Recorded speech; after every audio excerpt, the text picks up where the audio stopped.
IMF라 국제통화기금입니다. 여기서 충격 보고서를 하나를 냈습니다. 그런데 그 내용을 보니까 와, 제가 봐서는 굉장히 충격이라고 생각합니다. 이 방법밖에 없어요 이렇게 했잖아요. 이 방법. 과연 이 방법이 뭘까요? 여러분 이걸 먼저 한번 보시죠. IMF 국제통화기금이 대한민국에 충격 보고서를 하나를 냈습니다. 그 내용의 핵심은요. 지금처럼 돈 뿌리면 부가가치세는 올리고 근로소득세 감면자는 줄여야 된다. 이렇게 이야기했어요. 증세해야 된다는 이야기잖아. 증세. 와, 이거는 제가 봐서 사실 굉장히 충격적인 이야기예요. 여러분, 부가가치세를 올리면 물가가 또 올라간다는 이야기예요. 근로소득세 감면자를 줄이면 지금 대한민국에게는요. 한 3명 중에 1명? 3명 중에 1명보다 조금 한 4명 중에 1명은 확실히 됩니다. 4명 중에 1명은 근로소득세 한 푼도 안 냅니다. 예. 그런데 여기도 세금을 내는 사람들이 많아진다는 거예요.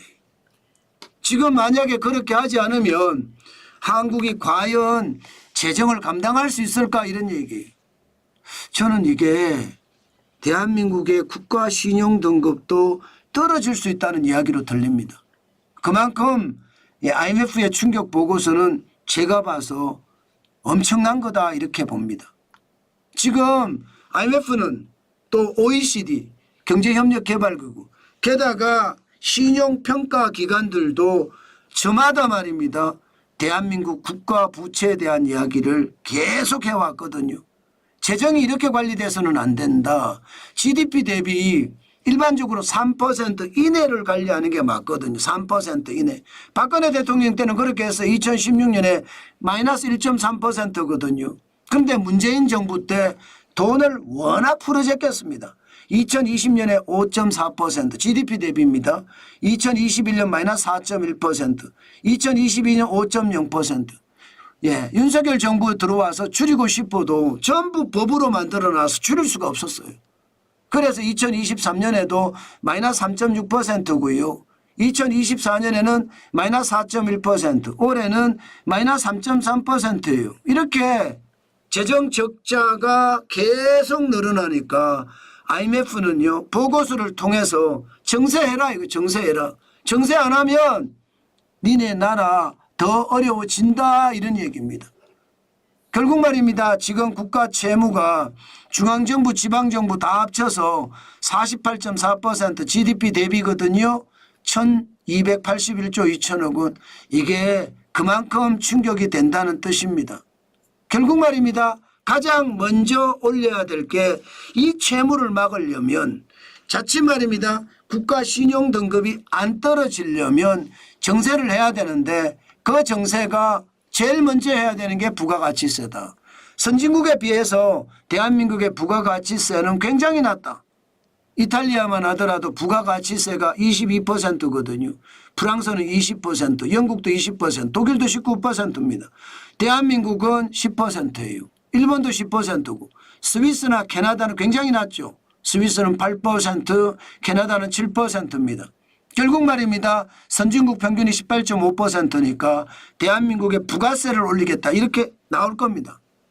아마 부가세 만약에 말입니다.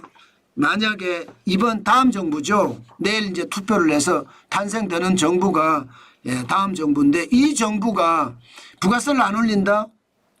아니면 다음 정부는 무조건 올려야 돼. 올릴 수밖에 없습니다. 증세가 안 되면 지금 국가 부채를 감당할 수 없으니까요. 결국 증세된다는 부가세 낸다는 건 온 국민이 다 낸다는 거예요. 세금을. 온 국민이 세금을 다 낸다는 거예요. 예, 여러분 보세요. 부가세는요. 최종 소비자에게 붙는 10% 세금이거든요. 내가 볼펜 한 자루를 사도 이 볼펜 한 자루에는 10%의 부가가치세가 있고요. 내가 풀을 사도 이 풀에는 소비자 부가가치세가 10%가 있습니다.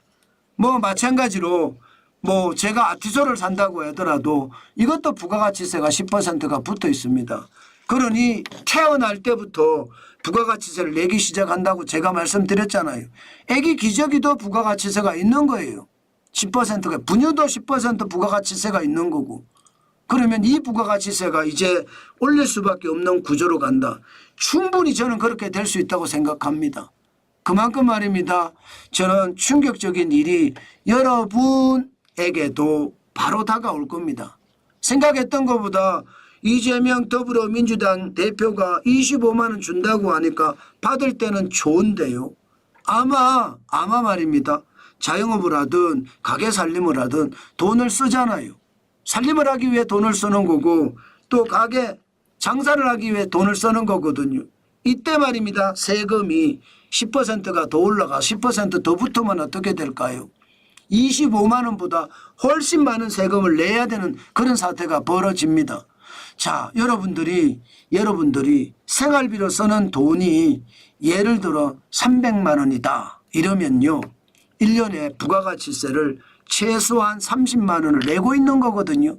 그러면 25만 원 받는 게 더 좋습니까? 아니면 부가가치세를 안 올리는 게 더 좋습니까? 당연히 부가가치세 안 올리는 게 더 좋죠.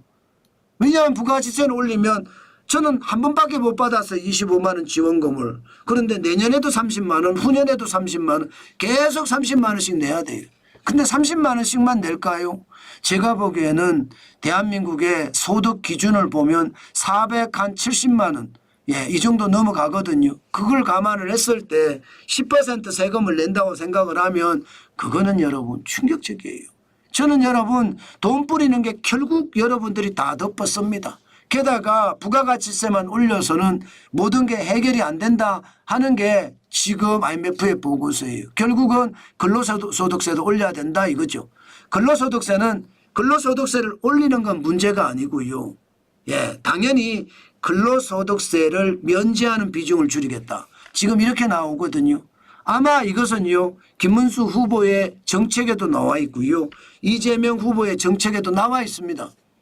2014년만 하더라도 근로소득세 면제자가 반이었어요. 반. 48.1%. 절반은 근로소득세. 일하고 나서 소득세를 안 냈다는 뜻이죠.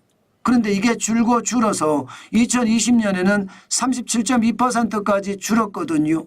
여기에다가 2023년에는 33%까지 줄었습니다. 지금 현재 많이 줄이긴 줄였습니다. 그런데 이대로 가면 결국 말입니다. 이재명 더불어민주당 후보는요.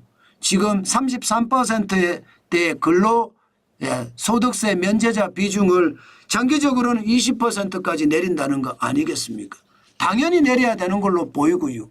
다른 나라에 비해서 근로소득세가 많거든요. 한국이 33%고요. 미국은 2019년 기준으로 31.5% 이거 많이 내려갔습니다. 호주는 2018년 기준으로 15.5%고요. 일본 여기는요. 2020년 기준으로 15.1%입니다. 그러니까 결국 말입니다. 근로소득 회사 다니면서 월급 받은 것 중에 일정 부분을 면세받거나 아니면 몽땅 면세를 받았던 사람들이 이제 세금을 낸다는 뜻이에요. 아마 세금을 낼 수밖에 없는 구조로 갈 겁니다. 저는 그게 진짜 충격적인 요소다. 저는 여러분들에게 그렇게 말씀을 드리겠습니다.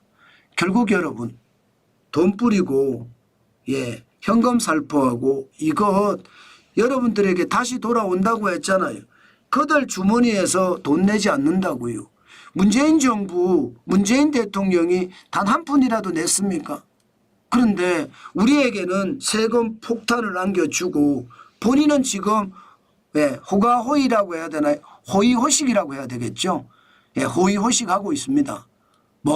거기에 경호원도 몇십 명 데리고 있으면서 커피 한 잔에 3,000원, 4,000원에 팔고 있습니다. 그러면서 거기서 돈을 또 받아요. 연금도 받는 데다가. 나라 경제는 다 망쳐놓고 말입니다. 참 그런 걸 보면 답답하다. 저는 그렇게 생각합니다. 결국 말입니다. 결국 돈 뿌리잖아요.